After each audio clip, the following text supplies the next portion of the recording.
In the last half of the 19th century, the Great Plains represents a largely untapped potential when it comes to farming.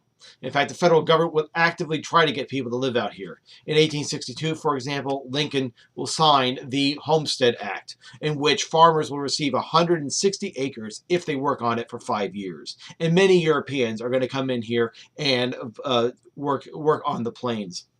Plains farmers, of course, are going to have to overcome a lot of challenges. For example, the lack of traditional housing materials means that they're going to live in cave houses, and in fact, even have houses made out of sod with grass roofs.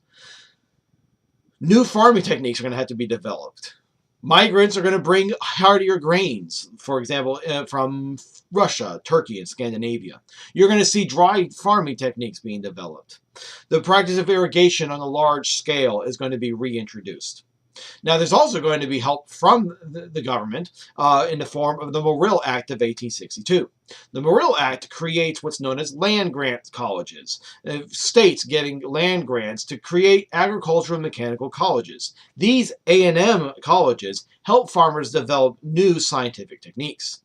And the techniques work. As wheat production goes up between 1860 and 1910, it goes up 400%. Corn and cotton are also going to go up by 300% in those same years. The Industrial Revolution is going to aid the farmer. The development of cheap and easily constructed windmills allows the pumping of groundwater in order to replace the shortage of rainfall.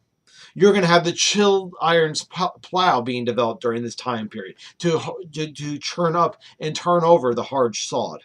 Barbed wire helps farmers protect his crops from cattle herds. Machines of all kinds are going to start replacing the muscle power on the plains.